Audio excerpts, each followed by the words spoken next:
sometimes we get clobbered. Even if that means that sometimes you get clobbered. We talked about staying horizontal. We talked about staying horizontal. Then they can't arrest or kill a leader. Then you can arrest or kill a leader. Because we are all leaders. Because we're all leaders. We talked about our real strength, our real weapon. We talked about our real strength. So you're first to go. Our real strength, our real weapon. Our real strength, our real weapon. Is in organizing large numbers. Is in organizing Mic check! Mic check! Is in organizing large numbers. Is in organizing large numbers. And organizing labor. And organizing labor. Their control of labor. Their control of labor. Is their strength. Is their strength. Thank you. Next report by Scott. Next report by Scott.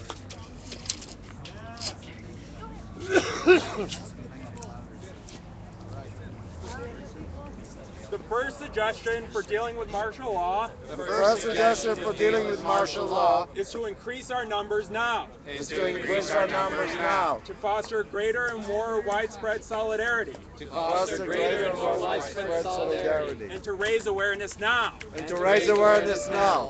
The second suggestion was to research what has worked and what has failed when other governments have declared martial law in order to learn from past failures and past successes. Another suggestion was to research alternate communities that are independent and self-sufficient and not reliant on money. Another suggestion was to work now to disentangle corporate influence from governance so the military is responsive to us. Another suggestion was to co-opt the soldiers, educators, and police to our side, to our way of thinking. I also wanted to pass on that our group thinks that Bernie Sanders' Saving Democracy Now Act is very important and worth discussion. Thank you. Now, next is Michael.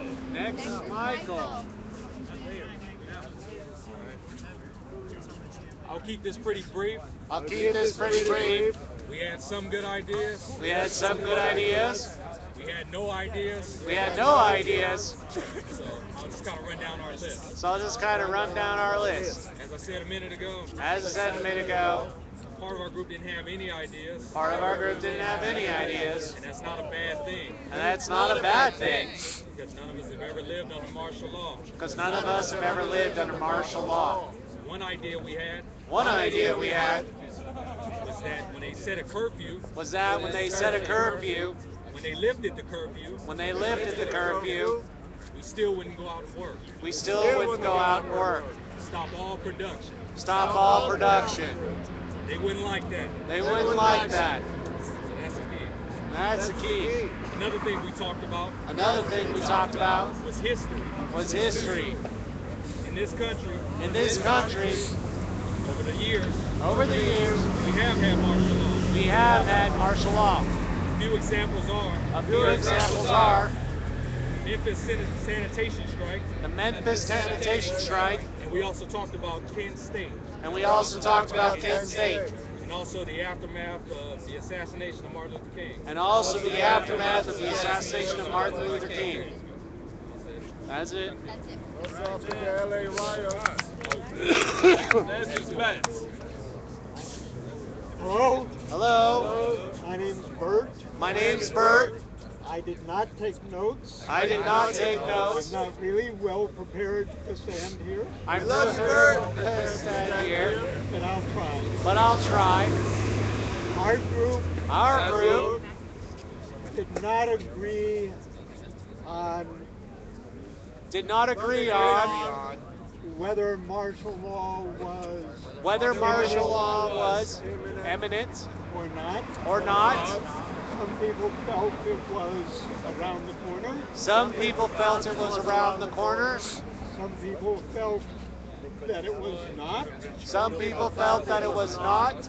That the police apparatus at all levels is so powerful that martial law at this time would be unnecessary for the government.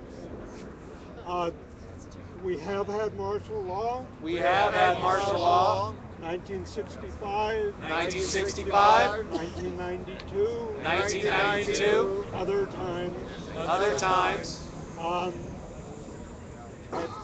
this point, the enormous intelligence apparatus and police apparatus can do whatever they need to do at the level of development we're at now. I'm going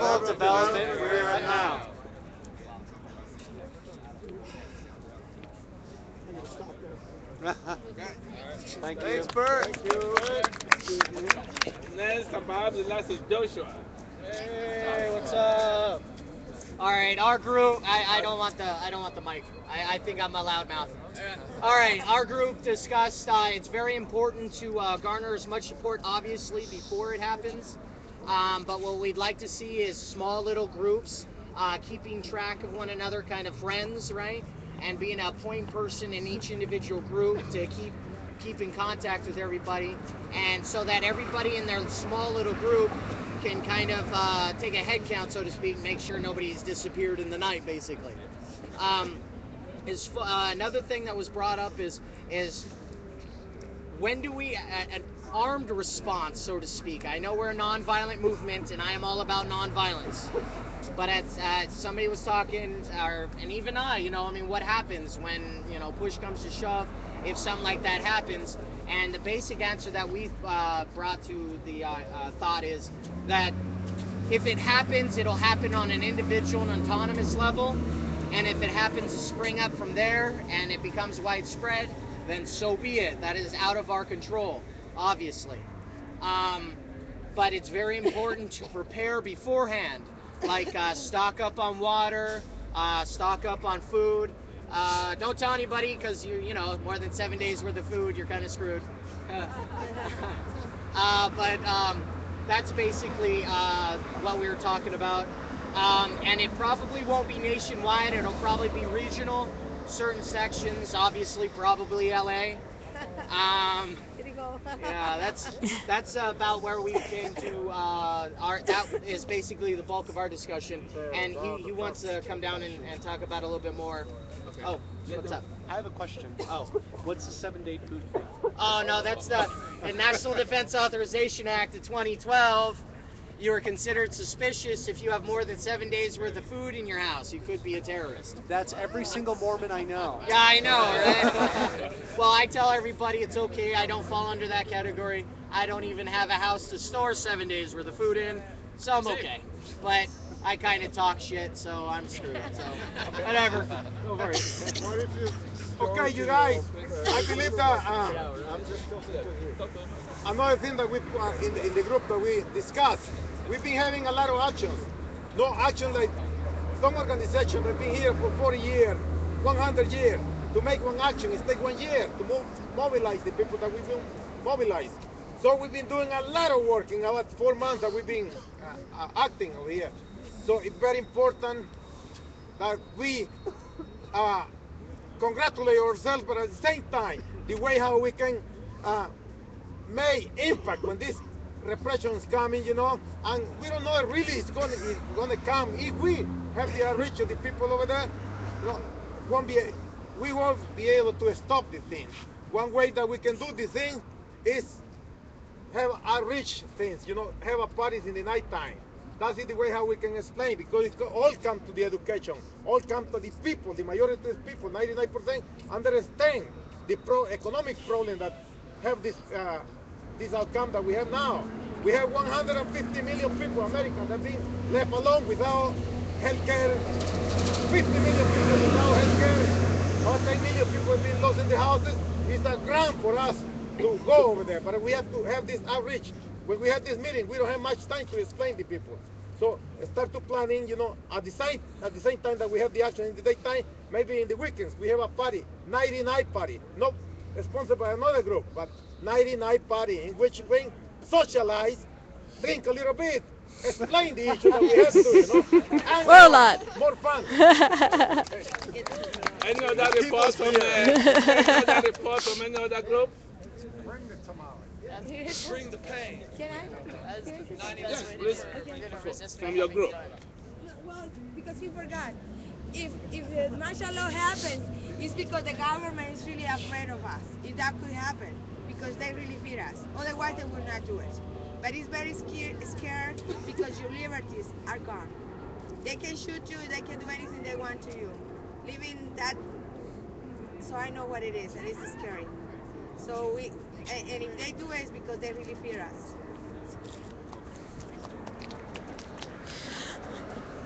I want to say something I want to say something personal to all of you. personal to all of you.